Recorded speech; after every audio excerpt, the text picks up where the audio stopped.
किसी के लिए कुछ कहना तो नहीं चाहिए, लेकिन मेरे हिसाब से ये करना पाप है और उसका जीवन में कोई ना कोई दुष्प्रभाव आपको दिखेगा ज़रूर, चाहे स्वास्थ्य के स्तर पर, चाहे आपके रिश्तों के स्तर पर, किसी ना किसी स्तर पर दिखेगा। तो कोशिश करें कि जीव हत्या ना हो। अगर आपके पास उपलब्ध नहीं है शाकाहार तो आप लीजिए, कोई मनाही नहीं, लेकिन अगर उपलब्धता है तो शाकाहार ही लीजिए। उपलब्ध नहीं है तो जीवन जीने के लिए सब करते हैं। ते भी हम विवेकशील प्राणी हैं, रैशनैलिटी, हमें पता है कि हत्या क्या होती है। कोई जानवर जानता है, शेर को पता है कि वो हत्या कर रहा है हिरण की? नहीं, हत्या जैसा शब्द हम ही जानते हैं। हम इतने विवेकशील हो चुके हैं, तो क्या ज़रूरत है इतना ज़्यादा नॉनवेज करने की? मत खाइए, कोई आवश्यकता नहीं, लेकिन खाते हैं तो फिर कोई बात ही नहीं है ना। आप दूसरों के साथ जब जो भी बुरा कर्म करेंगे, पिछले कर्म के कोई कर्म नहीं होते, इसी जन्म में जो आप कर्म करते हैं उसका फल इसी जन्म में आपको मिल जाता है। लेकिन जब मिल रहा होता है तो आप रियलाइज़ नहीं करते कि आपने कभी बुरे कर्म किए हैं। प्रॉब्लम यहाँ पर है। बुरे कर्म का फल इसी जीवन में मिलेगा, लिख लीजिए, अगले जन्म में मिलने की ज़रूरत नहीं है। ये है, जो भी आप बुरा कर्म करेंगे, जो भी आप हिंसा करेंगे, है ना, जो भी कुछ करेंगे, मैं ये मानने लगा हूँ कि इसी जन्म में उसको आपका प्रतिफल मिलेगा, किसी दूसरे जन्म में उसका प्रतिफल नहीं मिलेगा। और आपके कर्म ही आपके जो है पाप और पुण्य का निर्धारण करते हैं, और कुछ नहीं है। पिछले जन्म के कोई कर्म नहीं होते हैं पाप और पुण्य, इसी जन्म के कर्म। और कई बार क्या होता है, माँ बाप के पाप कर्मों की सजा उनके बच्चे भुगत रहे होते हैं। क्यों? क्योंकि तकलीफ तो माँ बाप को देनी है ना, तो बच्चे को खराब कर दीजिए तो माँ बाप को उनके पाप कर्मों की सजा मिल गई कि नहीं मिल गई? तो कई बार तो लोग अपने माँ बाप, अपने दूसरों के पापों का बोझ खुद उठाना पड़ता है। ये हमेशा याद रखिएगा, है ना। पाप किया, गलत किया दशरथ जी ने, और उसकी सजा किसको भुगतनी पड़ी? उनके बेटे को। लेकिन तकलीफ किसको हुई? दशरथ जी को हुई ना।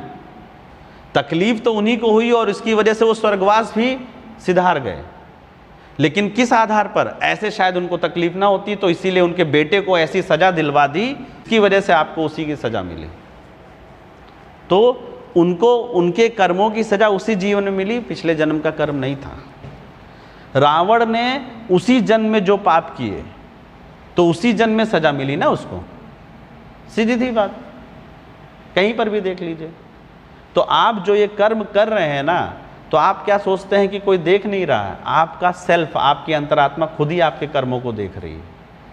और फिर ऐसा चक्र बनता है कि आपको उन कर्मों की सज़ा मिलना शुरू हो जाती है, भले वो आपको तकलीफ़ देकर हो या आपके किसी प्यार, जिससे आप प्यार करते हैं, उसको तकलीफ़ देकर हो।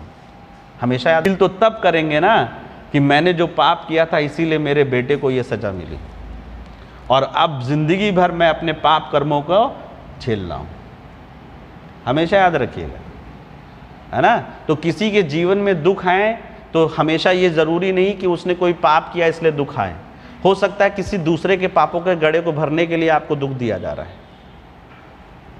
सीता माता के ऊपर जो अत्याचार हो रहे थे रावण के द्वारा, रावण के पाप के घड़े को भरना था ना, है ना। तो सीता जी को जो दुख मिल रहे हैं उससे पाप किसका बढ़ रहा था? रावण का। और जब तक उसका पाप नहीं बढ़ेगा तो उसको सजा कैसे मिलेगी?